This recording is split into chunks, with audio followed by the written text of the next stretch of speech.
Bismillahirrahmanirrahim. Assalamualaikum warahmatullahi wabarakatuh. Alhamdulillahirabbil alamin wa bi ni'matihi tatimmu as-shalihat. Asyhadu an la ilaha illallah wahdahu la syarika lah wa asyhadu anna Muhammadan abduhu wa rasuluhu la nabiyya ba'dahu. Alhamdulillah, pada subuh hari ini kita kembali bisa hadir di Al-Faizin untuk subuh berjamaah. Mudah-mudahan menjadi amal soleh yang diterima Allah Subhanahu wa taala. Bapak dan Ibu sekalian, Allah berfirman dalam surat Al-Ahzab 53, wa idza sa'altumuhunna mata'an fas'aluhunna min wara'i hijab. Kalau kalian meminta sesuatu atau memiliki sebuah kebutuhan dengan istri Nabi, maka mintalah dari balik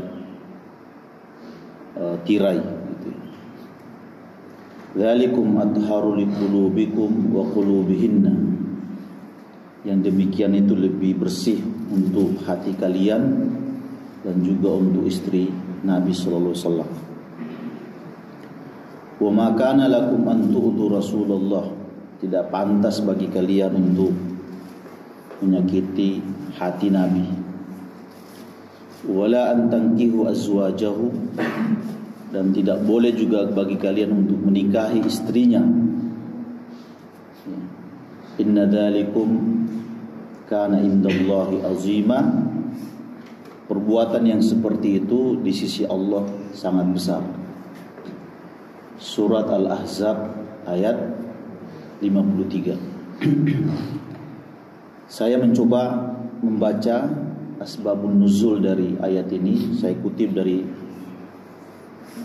kitab Fathul Qadir, ya, yang ditulis oleh seorang mufassir dari Yaman, namanya Imam Asy-Syaukani, bahwa di masa Nabi itu ada seorang sahabat, ya, bernama Tolha bin Ubaidillah. Tolha ini berkunjung ke rumah istri Nabi, Aisyah, dan setelah berkunjung itu beliau atau Tolha ini ngobrol lama dengan Aisyah.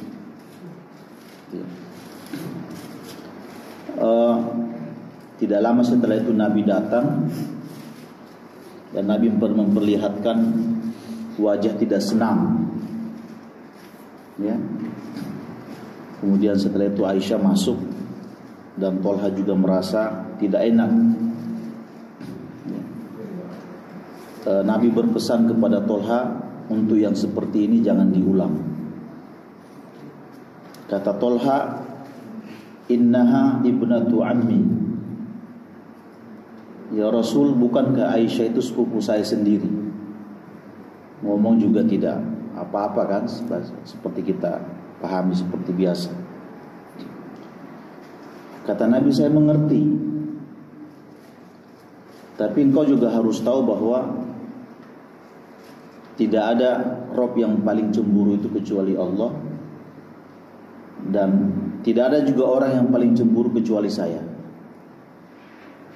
ya. Nah, kata Tolha dalam hatinya, dia, Nabi ternyata melarang saya. Tapi sambil dia pasang sebuah tekad, ya, la atazawwajanna Aisyata ba'dahu, ya. Saya kira-kira kalau Nabi meninggal, maka saya orang pertama yang akan menikahi Aisyah, ya. Banyak riwayat yang lain ada yang mengatakan kalau Ummu Salamah meninggal, istri Nabi saya akan nikahi, ya. Nah, Bapak dan Ibu sekalian, setelah itu Allah menurunkan ayat ini. Kalau kalian meminta sesuatu dari istri Nabi itu dari balik tirai, ya, karena itu lebih baik. Dan tidak pantas kalian untuk menyakiti hati Nabi dengan cara seperti ini. pesan yang lain yang kita tekankan adalah jangan kalian menikahi istri Nabi setelah wafatnya. Ya, karena itu sangat besar di mata Allah Subhanahu wa taala. Ibnu Abbas bercerita bahwa ketika ayat ini turun, Tolha yang tadi kita ceritakan itu menangis. Dia merasa ditegur dengan ayat, ya, dan dia bertekad untuk tidak akan mengulangi itu.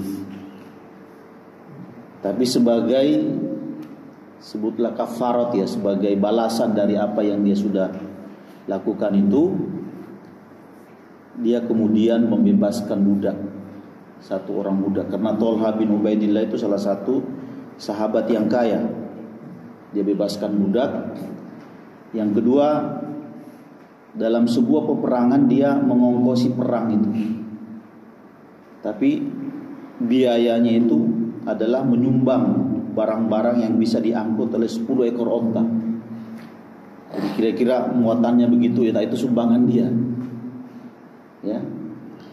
Yang ketiga adalah ketika dia berhaji itu dia jalan kaki sebagai bentuk mengurangi kekosongan atau kesalahan yang pernah dia lakukan. Nah, ini susunan kejadian Bapak dan Ibu sekalian sehingga ayat yang kita dengar itu turun, ya. Tapi kita ingin mengambil beberapa pelajaran. Yang pertama bahwa ternyata Nabi itu punya bahasa tubuh. Yang kadang-kadang bahasa tubuh itu lebih kuat dari bahasa-bahasa verbal kita. Kita tidak senang sama orang, ya. Dia juga tidak senang dengan kita, itu bisa lihat komunikasinya dengan bahasa.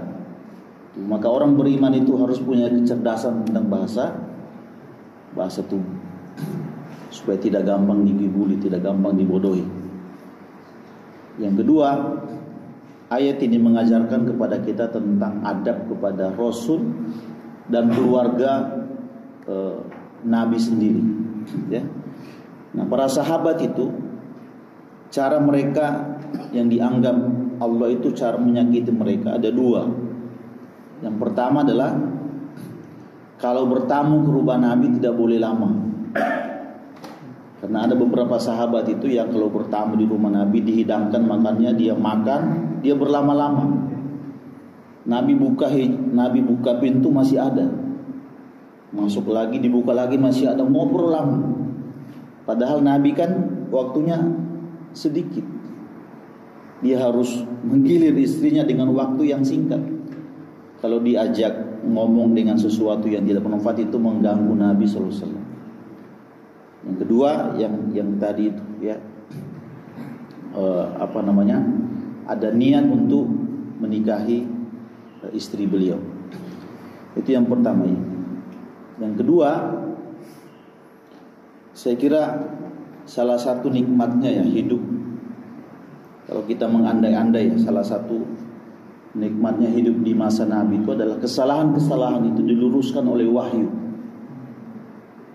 Ya, jadi orang mengetahui mana salahnya, mana benarnya, dan itu masyarakat itu bisa berjalan dengan baik. Kita sekarang hidup di masa sebuah fitnah di mana kita tidak tahu benar atau salah, ya.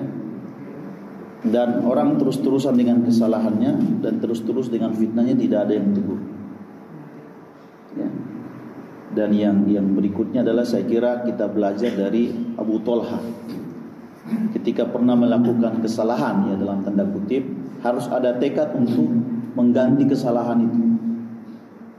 Ya, mengganti kesalahan itu seperti yang saya sudah sebutkan 3 tadi.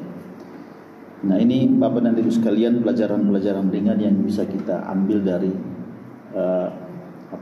ayat-ayat Al-Quran yang selalu memberikan pelajaran-pelajaran menarik buat kita semua. Hadanallahu wa iyyakum ajmain. Assalamualaikum warahmatullahi wabarakatuh.